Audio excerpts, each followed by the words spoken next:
Hello, hello, good morning, good afternoon. Welcome you all. This is Leonardo Garcia speaking. I'm Bridge Project Coordinator. Bridge, it's an initiative administered by Forever Costa Rica Association with the financial support from the French Facility from Global Environment and the MAVA Foundation. And it aims to integrate actively the private sector into the global efforts for biodiversity conservation.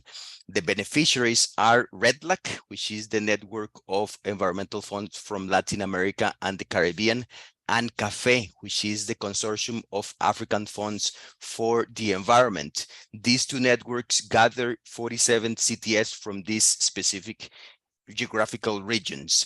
Today, we are very honored to share with you the updated version of the Practice Standards Self-Assessment Toolkit for Conservation Trust Funds. This is the result of a multi-stakeholder effort, including institutions like the Conservation Finance Alliance, Forever Costa Rica, REDLAC, CAFE, and many other representatives from the CTF members of said networks. To begin, David Meyers, an esteemed colleague from CFA, will give us a foreword on the historical context of the practice standards and their self-assessment toolkit. And then we will pass the mic to Amilcar Guzman and Alejandra Revilla from Grant Thornton, who are the leaders of the consultancy that carried out this update process on the practice standards self-assessment toolkit.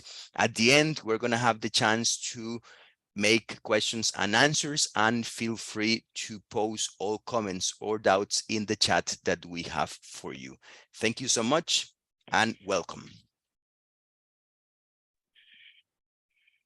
Thank you very much, Leonardo, and thanks to all of the partners who have contributed to this effort, and of course the Bridge Project and the donors, and especially Amilcar and Alejandra and colleagues. As many of you know, the practice standards are a really important standard by which conservation trust funds aim to achieve their objectives and improve their governance and implementation. And we have, together with partners, updated those practice standards in 2020 and produced a really excellent version, again, with our colleagues at Wolf's Company, which is now part of Grant Thornton, and other colleagues. And this next piece here is, as you'll see from the presentation, is a really valuable tool that can help conservation trust funds that exist and those that are planning to develop to self-assess in a way that is very effective, efficient, and insightful. I'll leave most of it up to Amilcar, but so I just would like to introduce our speakers then, and again, thanks to everyone involved. But Amilcar Guzman is Senior Manager of Conservation Finance Team Leader at the Impact House of Grant Thornton, Netherlands. This is formerly Wolf's Company. Amilcar has a background in environmental economics and nature conservation, and he specializes in conservation finance through projects in Latin America, Africa, and Europe. And not only was he one of the co-authors of the updated practice standards, but also the 10-year review of conservation trust funds. It was also produced in 2020 and is available on the CFA website. And also Alejandra Revilla, who is a biodiversity and finance consultant at Impact House as well of Grant Thornton. And Alejandra has a background in economics and a master's in sustainable science, experience in risk analysis, sustainable transformation, and currently working on feasibility projects, design and support of conservation trust funds, as well as economic analysis for conservation interventions. So without further ado, passing it to you, Amilcar. Thank you, David. Thank you, Leonardo, as well, for those introductions. I will wait for Alejandra to share her screen, so she has the slides. But in the meantime, I would like to thank as well the donors for this project, FFM and MAVA Foundation, the CTF networks, REDLAC and CAFE, for the Costa Rica Association for also all the support, and Conservation Finance Alliance, of course. Also, in addition to them, we collaborated with some conservation trust funds who tested the tool that we will be presenting today. Among others, those were the MAR Fund, Caribbean Biodiversity Fund, Mulanje Mountain Conservation Trust Fund, Micronesia Conservation Trust Fund, Madagascar Protected Areas and Biodiversity Fund, and Micronesia Conservation Trust Fund as well. Next, please. So during today's session, we will be showing. I think Alejandra, I think we're seeing your presentation mode. So if you can please share the full screen, I think that would be good. So while Alejandra does that, I'll continue introducing the contents. So today I will start with some introduction to the practice standards, to say some complementary information that to what David mentioned already, just to refresh your knowledge, because I can imagine that many of you are Conservation Trust Fund representatives, so you might have used the practice standards already, maybe the 2014 version and the 2020 version as well. And after that, I will give some introduction to the self-assessment, the self-assessment process, which is broader than the actual tool. And then I will give the floor to Alejandra so that she can give an overview of the tool, and she can also share it on screen so that we can all try it together as well. So in addition to that, during the session, I think Daniela or Leonardo will share a link to the tool, and something very important, so you can download the tool during the session. You can try it as we present it, and also very importantly, there is a manual that you can also download from there, which you can use over the coming days or in the future to use the tool. So we really encourage you to read the manual, because there is a sequence to use the tool, and it's important that you follow those steps. Now, it might be easier for you to follow the session now than try it with the manual, but if you want to try the tool directly right now to see how it works, to get more familiar with it, please feel free to do so. So regarding practice standards, well, before that, maybe next, please. We actually have a slide with, well, our picture. So you can see part of the team. Alejandro and I were already introduced, but we were also working with Gaetan Kesner, who is one of the partners at the Bastel Consulting Group. This is a Canadian consultancy office, and Gaetan is the manager of the European subsidiary. They also work on biodiversity conservation and sustainable financing for biodiversity, and they have done substantial work with conservation trust funds. Gaetan is working more on the French-speaking part. So we also, it's important to mention that we have this tool in Spanish, in English, and French. And right after this session, there is also a French session being delivered by Gaetan in French. So he will be presenting there and sharing with conservation trust funds, French-speaking conservation trust funds. Okay. So now we go into the introduction to the practice standards, or this, we will refresh some of the knowledge you probably have. Well, something very important about the practice standards is that this is a voluntary instrument, and it's an instrument that can serve different purposes. So it can be used for the design of CTFs, it can guide the design of conservation trust fund. It can be used for the management of conservation trust funds, of operational conservation trust funds, and for the evaluation of the same.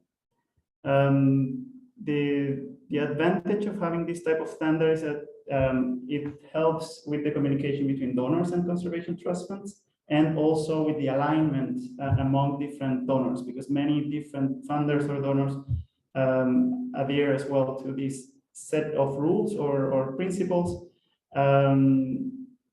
Conservation trust funds then can follow this document and what the information that's there, to make sure that they can meet the requirements of donors, of multiple donors at the same time. Because as we know, conservation trust funds channel funds from different sources, and in some cases, the different requires from different donors can be quite substantial. So the practice standards will help you focus on what's very important and hopefully optimize your work in that sense to meet those requirements. It's also, of course, internally a tool to support your continuous improvements, and that's of course one of the main purposes as well. The practice standards are available at the Conservation Finance Alliance website in all these 3 languages, English, Spanish, and French. And I believe that probably the English version will be available through the link that will be shared during the session, together with the toolkit and the manual. So the practice standards build on a previous version. I will say something about that in a moment. So this was an update that we did in 2020, together with the commissioned by the Conservation Finance Alliance, the networks of conservation trust funds, and in collaboration with a partnership a task force of more than 20 organizations that collaborate with conservation trust funds, donors, etc., and experts as well. We carried out this the update in parallel to a global review of conservation trust funds, which was very important. We did this work together with Aligning Visions, with Paquita Bach. And doing these 2 projects or working on these 2 documents together helped us gather quite substantial information, because for the global review of conservation trust funds, we built an extensive consultation. We had a survey being circulated. We collected information from more than half of the existing conservation trust funds around the world. So we could also use that information to inform the update of the practice standards. So that streamlined the process. Among other things, we had to be consistent with the use of concepts, terms, etc. And that was useful for the process itself, but we think it's also a positive aspect of these 2 documents for donors and conservation trust funds to align their vocabulary. For example, here we just included one of these examples, is that we adopted the use of program accounts instead of funds, because there was at that time quite some confusion sometimes when people referred to funds and they were talking about an actual account and not the institution as a whole. So these are some of the things that we aligned, and they're reflected in those documents, and those are also reflected in the tool. Now, since the global review also identified some emerging trends among CTFs, this offered the opportunity for us to align the standards to the needs of CTFs as they evolve. Here we have some of those emerging trends that we identified at that moment in 2020 that are still valid. As you can see, many of these are still, all of these are still important issues at the moment. So as I mentioned before, this was an update of the 2014 practice standards. And the 2014 practice standards were developed by Barry Spergel and Kathleen McKitty. And they were very successful. They were widely used. That's also something we learned while doing while conducting this research. In our surveys, more than 70%, 80% of you can check of course the exact statistics in the document, but in the global review we have that around those numbers of CTFs use the practice standards. So these documents really, the 2014 version really helped guide conservation trust funds over those years. So the original spirits and number of key aspects, including the 2014 practice standards, had to be continued. And we kept many of the aspects of these previous standards. For example, the organizing principle, and with that we refer to the structure of the descriptions of the standards, which included the reason for the standards and practical considerations, evidence that could be used for that. that was kept. And actually that was very useful as well for the preparation of the tool that we're presenting today, because those elements are also captured in one way or another within the tool. Some edits and additions were incorporated based on the interviews with donors, conservation trust funds and experts, and some core areas of the practice standards were regrouped. So next, please. In summary, these are the different things that were added in the 2020 practice standards. I will not read through all of them, but it's just for you to have an overview. Something very important is, well, what we have in the last two bullets. So we added an annex with referring to the life cycle of conservation trust fund, which is very important because practice standards are not necessarily applicable. All practice standards are not necessarily applicable to every conservation trust fund. And that's something that Conservation Trust Fund learned from after 2014 when using the standards. And this is because conservation trust funds are quite diverse. They are in different stages of evolution. Some of them are in the startup phase, and some of them are quite institutionalized, and they have very sophisticated systems. So some standards might be applicable for those more sophisticated conservation trust funds, and some might not be applicable, for example, for the conservation trust funds that are just being established. And that's important for this tool because we incorporated that aspect into the functionality of the tool. So you can filter according to the stage of evolution of your conservation trust fund to select and display the practice standards that are relevant. And of course, the other one, the other bullet that's important here is the sample of assessment tools, which was included in the 2020 version. And well, I will refer to that in a moment, but of course, that was the basis for the preparation of this new tool. So that's something that, of course, this tool replaces in a way. So if you want to conduct an evaluation, we encourage you to use those examples that are presented in the standards just as examples. But if you want to use the tool, of course, the tool will have a much better functionality, and you can use it directly in Excel, which will help you optimize the process. Next, please. So this is just an overview of what's in the 2020 practice standards. There are 7 core areas for those who might not be familiar with them. These are the 7 core areas that organize the different practice standards. And with respect to the previous version, there were 19 standards added. There are also some cross-cutting areas that are relevant for different core areas of the ones we have on the left side of the screen. Next one, please. And as I mentioned before, we have in that version, in this 2020 version, we have an annex where we put these examples of assessment tools. Those examples are, sorry, yes, that's the example that we used as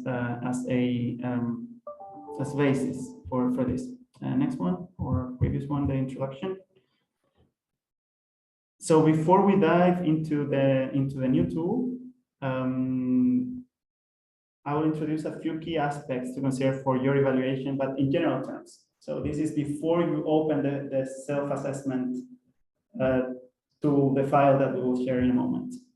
So in general, so in summary, the evaluation of conservation trust funds compliance with the practice standards aims to determine some these first 2 bullets that we see here. So whether CTF has the features, skills, tools, and to meet each standard, and whether a conservation trust fund operates in accordance with the generally accepted practices in each of these key areas, those 7 areas that I presented before. In order to obtain relevant insights, it is, of course, crucial that the assessment is based on evidence, and evidence of what is observed in practice. So not just theoretical evidence, but evidence of what's really happening with the CTF. And that's because, of course, one of the purposes of this is to inform improvements or adjust your operations for the following years or let's say, over time. So having that evidence properly recorded and compiled is important so that you can keep track and you can base your decisions on sound information. Now, the evaluation in that sense can serve internal purposes. When we talk about improvements, maybe you want to improve some processes, some internal processes. You want to make sure that the operation is working properly. But it can also be shared with other stakeholders. So here we have, well, for example, of course, the board. That's also, let's say, in most cases internal. But it can also be shared with donors and other actors, maybe for transparency or because it's requested as a requirement, etc. Next one, please.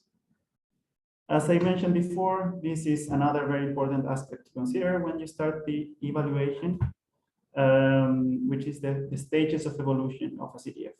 This is what I refer to also as the life cycle of conservation trust fund. And the fact that each standard is not necessarily applicable to different conservation trust funds in different stages of evolution. So here you see the 5 stages of evolution that we used at that time in the practice standards in the 2020 version, and that are also reflected in the tool. So it's important for the conservation trust fund to find itself reflected in one of these stages before starting the evaluation, so before using the tool. Next one, please. And just before we dive into the tool, just some final highlights of considerations on how to carry out the assessment. So it is important, at least based on what conservation trust funds have shared with us already since 2020 when we did the review and updated the practice standards, is that the participation of several members of the team is important, and or the board, because you need to gather input on different areas. Sometimes they are very diverse. So you have from administration to research mobilization or risk management, programs, etc. So it is important to bring all different types of expertise that you might have on your team. Of course, the process can be coordinated by an individual, by internal staff. Maybe you want to put together a working group to do so, and to basically ensure continuity within the evaluation or assessment process, right? In some cases, or in many cases so far, conservation trust funds hire external consultants. With this tool, we trust that maybe that will not be always necessary. In some cases, it might be necessary to facilitate the process, but at least it will help with cost efficiencies and the time that you might spend in carrying out the assessment. It is also important that there is a joint review and there is agreement on the responses to the assessment. So when you assign a score, it is important that the different people involved agree on that based on the evidence, and that there is a consistent approach to monitoring. So if in year 1 you carry out the assessment, it is important that you record your assumptions, your different methods, the evidence, etc., so that in year 2 or whenever you want to repeat the assessment, you can follow a similar approach. In that way, you can have comparable results. And at least in the tool, we have space for that. So Alejandra will present that when she's sharing some slides about the tool. And now we'll give the floor to her to guide you through the tool. And in the meantime, so as we switch, I think Daniela will probably share if she hasn't done it yet, in the chat, you will be able to find the link. Yes, I see it there. So you can find the link to the folder with the self-assessment tool, this new version, also to the 2020 practice standards and the manual. So please feel free to play around with the tool as we continue with the webinar. But of course, I also encourage you to pay attention to the slides, because there we will clarify the process. And of course, we don't want you to start to skip some steps that might be important in the process and then get maybe not get the results that you expect. So it is for you to try maybe now and after the webinar. So I will give the floor to, I will pass it on to Alejandra so that she can walk us through these, the structure and functioning of the tool. Perfect, thank you very much, Amilcar. And then assuming that you, you have the link, then I will go ahead with the second part of the presentation. As Amilcar already shared before, the self-assessment tool, I mean, it's a starting point for the assessment. The end result or the expected result is that you can use the results of the assessment to improve the impact of the Conservation Trust Fund. So this tool is mainly to simplify the evaluation process, and it produces accessible results, and more importantly, results that you can ensure continuity by giving all of these explanations of the criteria that's being used for each of the standards, and then hopefully build upon all the results and then be able to have a track record of the improvement of an improvement of the CTF. So I'm gonna walk you through the structure of the tool. This tool was created in Microsoft Excel, and it is on the most, we use the most latest version of Excel. It has a box at the beginning of the introduction section that shows which is the version of Excel that's been produced on, and this is important just to ensure that all the functionality is available. Then it would be best if you have the same version of Excel. It's done with very simple functionalities. Here we wanted to avoid the use of macros or any other add-ons or plugins that could cause any problem or could reduce the functionality. And it's very simple. It has 4 tabs to carry out the whole process of the self-assessment. It has an introductory tab, an evaluation tab, a summary of results tab, and at the end, the practical considerations. So right now, the first tab is the introduction tab. That's what we're looking now at. It contains the essential information of the tool, and it also guides you through the use of the tool. So here I want to spend some time, and I know we all want to jump in and use it, and it's quite self-explanatory and it should be quite easily to use, but I do encourage everybody to spend a couple of minutes just reading the introduction and the structure of the tool. I just see now that there's a mistake. The screenshot is in Spanish, but like the version of the tool is available in English as well as the manual. So whenever you're gonna use the tool, if you're waiting until after this seminar to use it, I also encourage you to open the manual, because it really guides you step by step on everything that you need to do. And this is just to ensure that everybody can fully use it and you don't get stuck at any step. Now we're gonna go to first step of the evaluation. So when you're on the second tab, the evaluation tab, the step 1 is the selection of the relevant practice standards for the assessment. You'll find there's a cell with a drop-down menu that shows you the different options. It shows basically the 5 stages of evolution that Amilcar presented earlier, and also an extra option to have all of the practice standards as available for the assessment, or to completely tailor the assessment. And this is something I want to take a second to explain. If you choose to do a tailored assessment, it will not automatically choose some standards. And what I mean by this is, if you choose a stage of evolution, the tool automatically highlights the practice standards that you need to give a score to. So if you're in a startup phase of evolution, for example, there are fewer practice standards that apply to that moment in time in the CTF. So those are the only ones that are going to be highlighted in color, and you need to assign a score. And the rest will remain in this gray color that we can see right now on the screen. So what happens if you choose to have a fully customized assessment where you are the only one who's choosing the practice standards that you're going to assess? You can, of course, do this. You do this by selecting in these little checkboxes the assessments, the standards that you want to assess, and then you have a very tailored evaluation.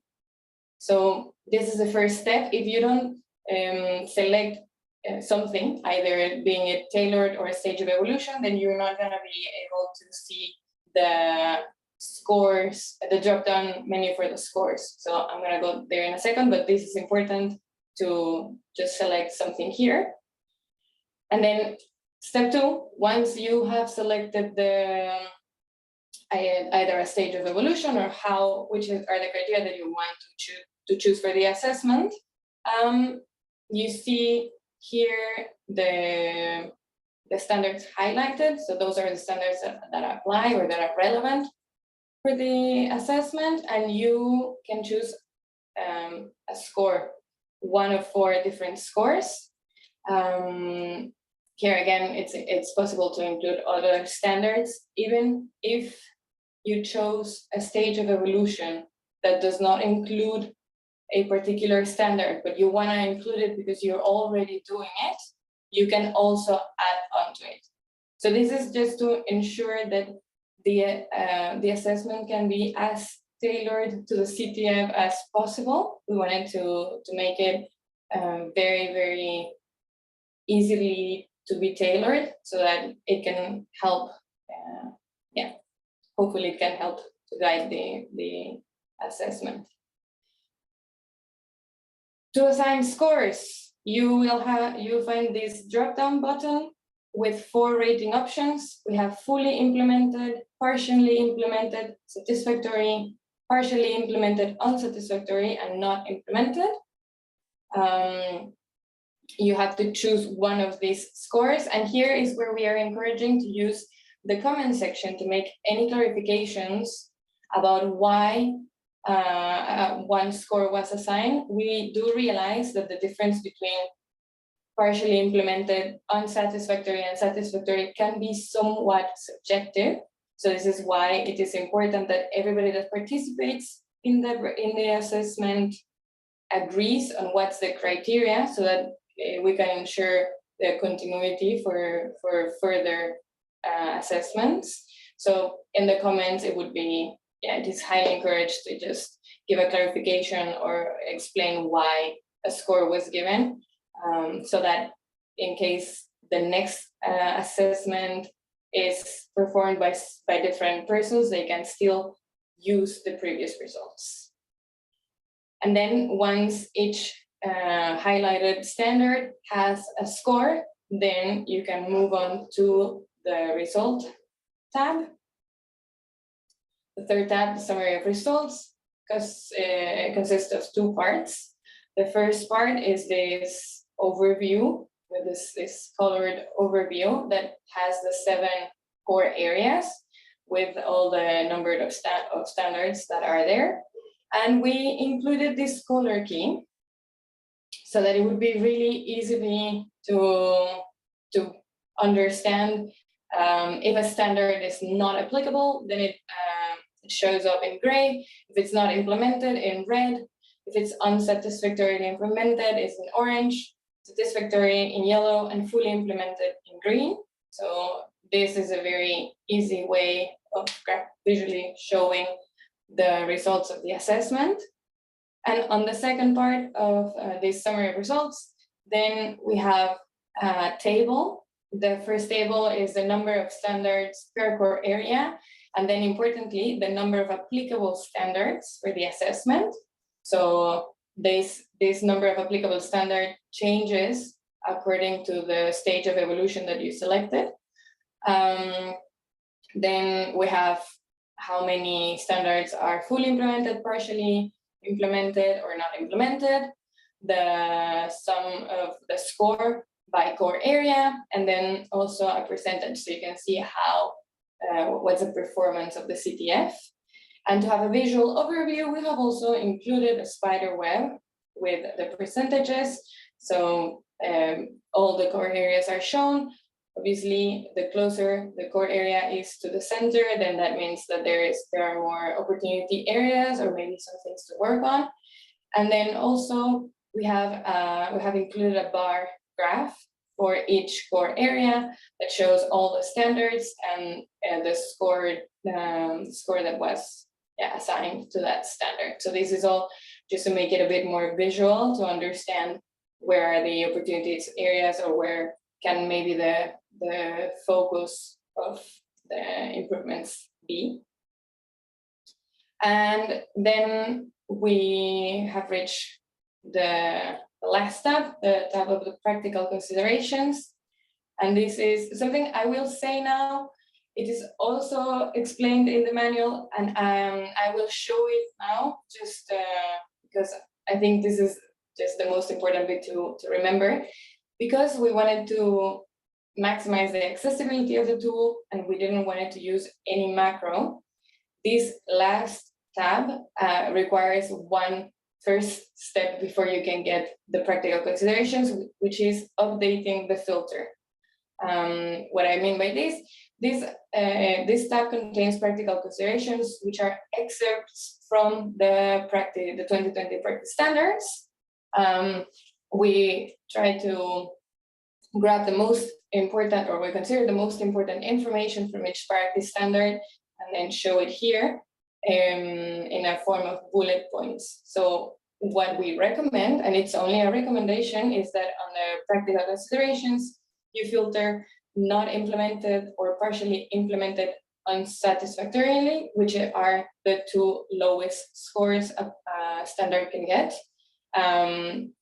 Because this is following the logic that those are maybe the ones that CTF would like to work on first. So what you need to do is go to the score drop down and select only 0 and 1 and click OK.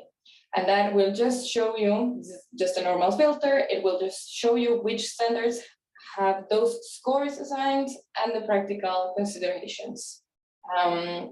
So that's the only step. I hope I made myself clear. If not, I'm going to show it now that I will walk you very quickly through the tool. Then this tab also includes a column with external resources that are mainly from the CFA Toolkit website. It's important just to mention that these external resources are just, it's an orientation or a guide towards websites where you might find relevant information, but these are living websites, so we're not sure every time there's going to be relevant information. So just use it as a general guideline, and of course, for more information, please do read the practice standards. This tool by no means intends to substitute the practice standards. It's more they work hand in hand. So if you have any doubt about the practice standards, you should refer to that standard in the document. And now I will share the tool and I will walk you through maybe giving some scores to the first core area so you can see the steps live. But if you have any questions, please feel free to share them in the chat and we can, of course, start answering them.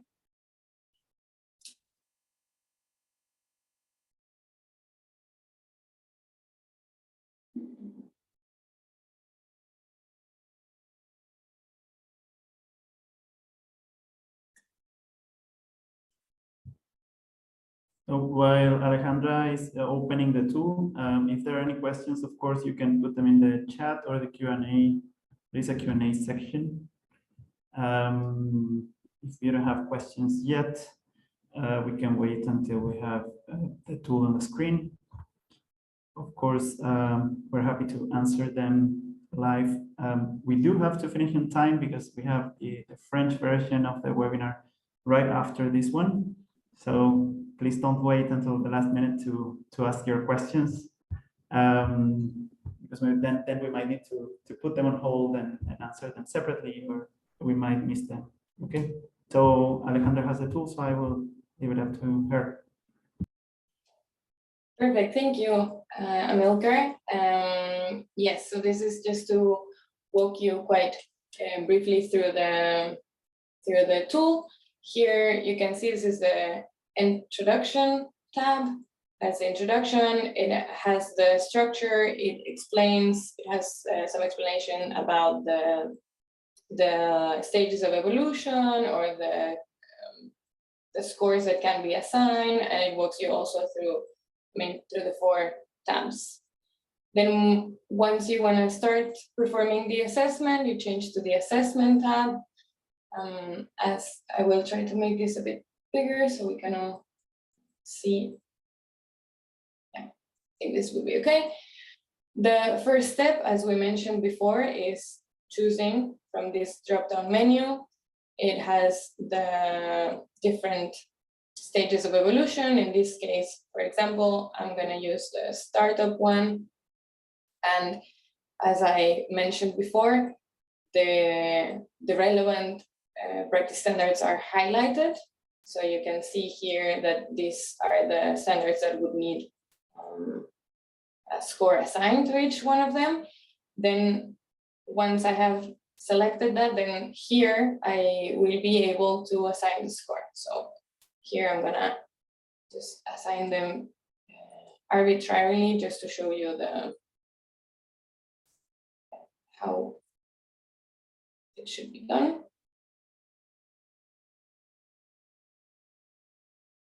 And here, as you can see on the right column, is a column of comments. So that's also where you can feel free to add any useful information that can guide the understanding of the assessment for any person reading it or that has to go through it later.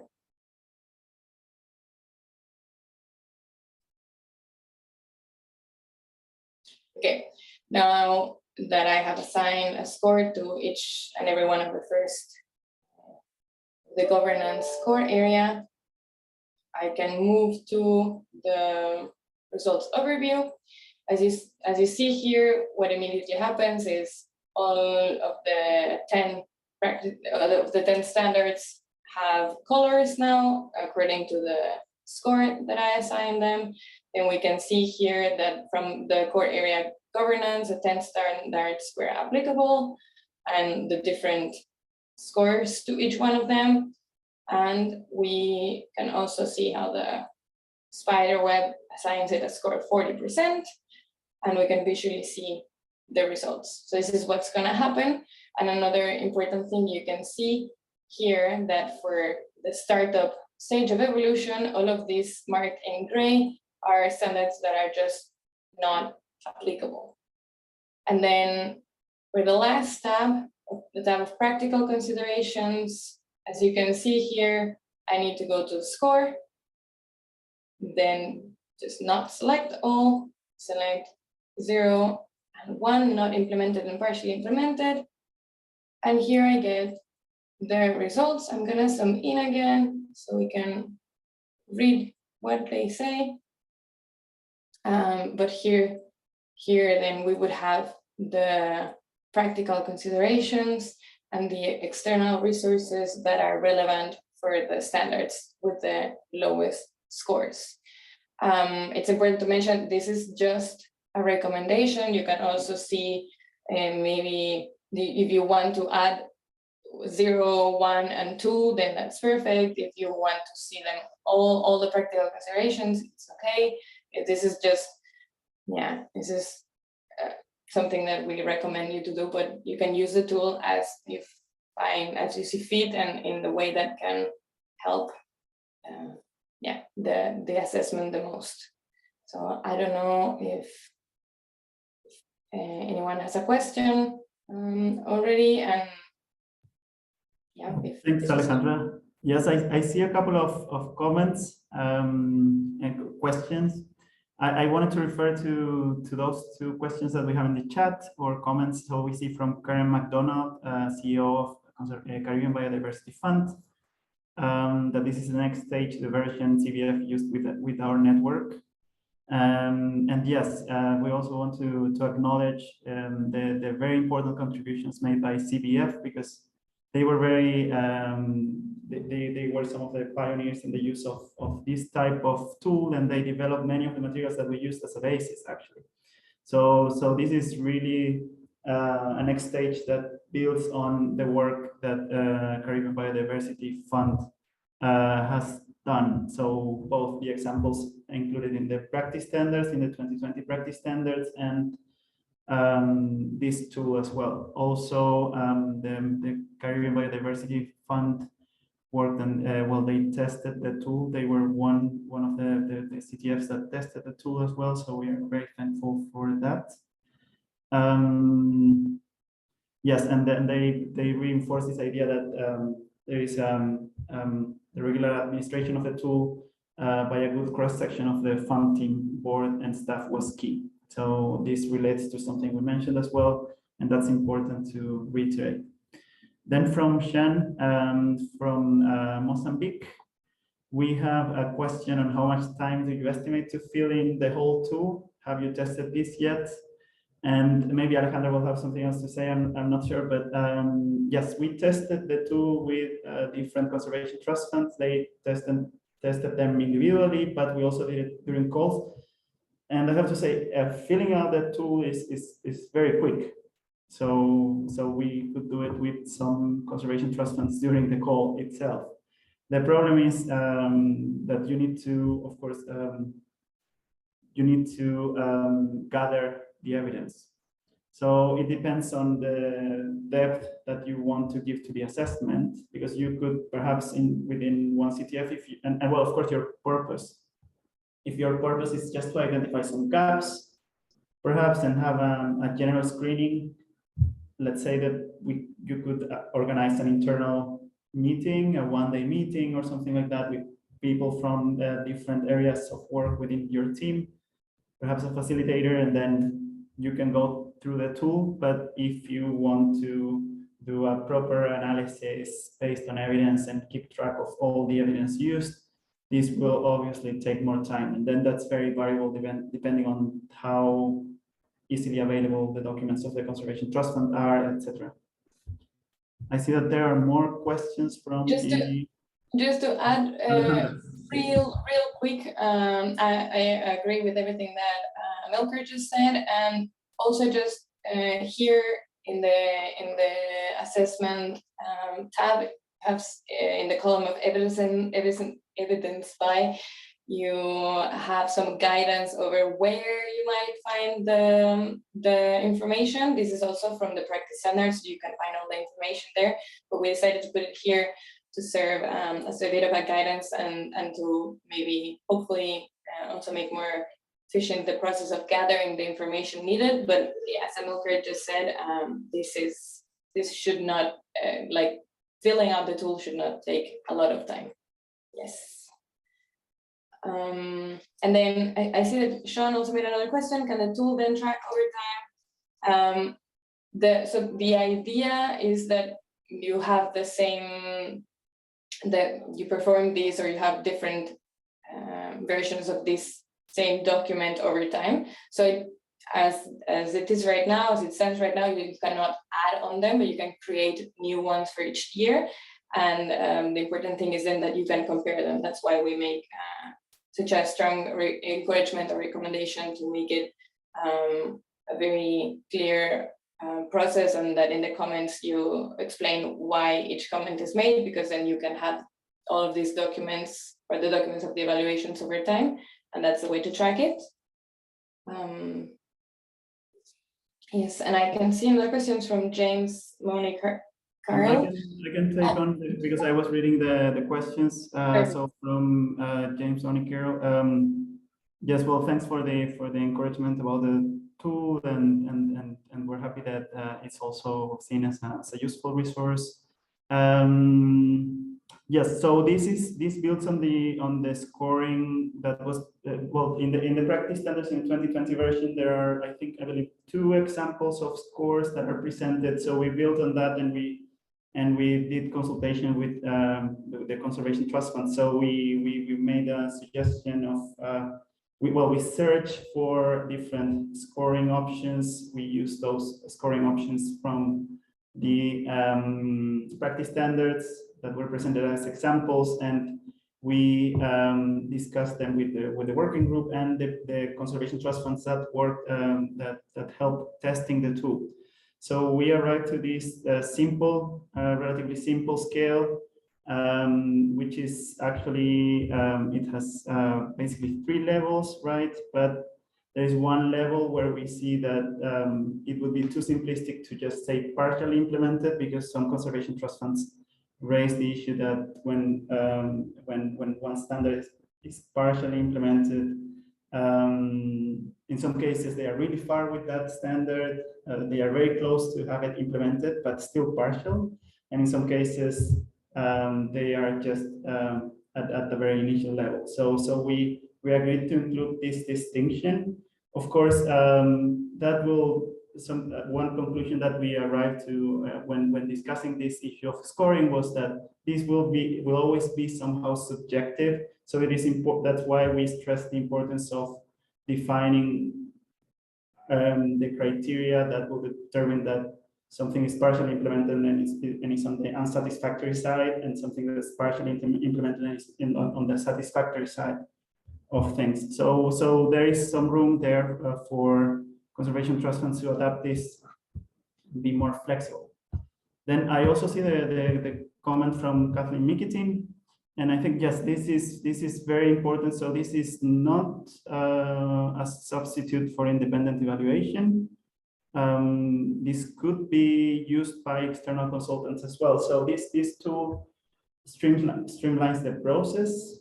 It makes it easier, it standardizes it, it offers something for conservation trust funds who want to do the evaluation, self-assessment internally, to do it in a cost-effective way, and more regularly. But they, of course, independent assessments, let's say, or we can call it audit-like assessments, will always be valuable and relevant, and sometimes probably requested by donors or necessary to keep transparency.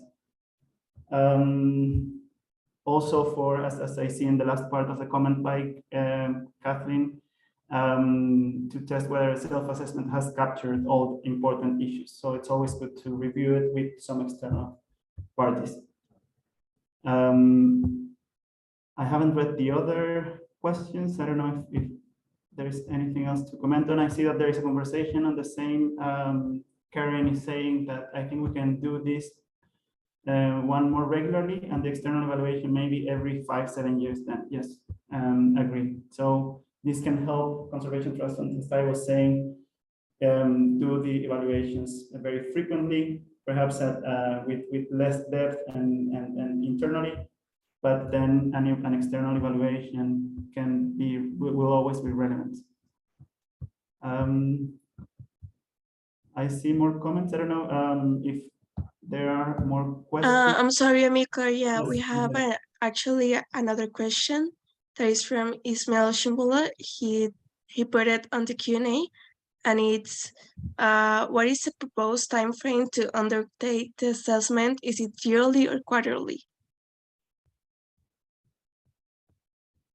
Yes, so, well, this is not something that, well, it's not part of the tool itself, of course. It depends on what the purpose is of the assessment, right? But I don't see many reasons to necessarily do it quarterly. In general, if you have an annual plan, let's say, maybe you want to incorporate some adjustments there. So maybe yearly is probably the most frequent time frame I would think about. We know that some conservation trust funds think about doing it every 2 years as well. That's also that also seems reasonable. I don't know if in the chat perhaps some of the conservation trust funds will have other suggestions, but I wouldn't advise doing this too often either, because it will be time consuming to have the evidence gathered and gather the team and do it all across the board. Plus, it might not be too sensitive to changes if you do it more frequently than a year. Yes, I see that we have only 3 more minutes.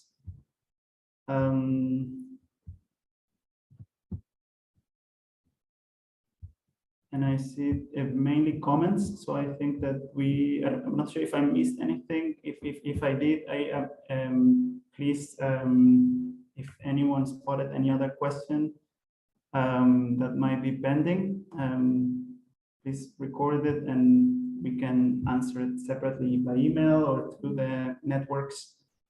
But I think it's probably time for us to wrap up. So I will give the floor to the organizers. So for Costa Rica or Red Lake. Yes, thank you so much, Amilcar and Alejandra. It's been quite an interesting session. Yesterday, we had one in Spanish. In a few minutes, we're going to begin the third one in French. So please do not hesitate to reach out to us, to Amilcar, to David, to Forever Costa Rica, to me, in case you have further questions and comments. The toolkit and the manual will be soon available in the websites of all these institutions. And we hope that you start taking these steps and begin with the self-assessment of the practice standards. We wish you a happy day and thank you so much for your participation.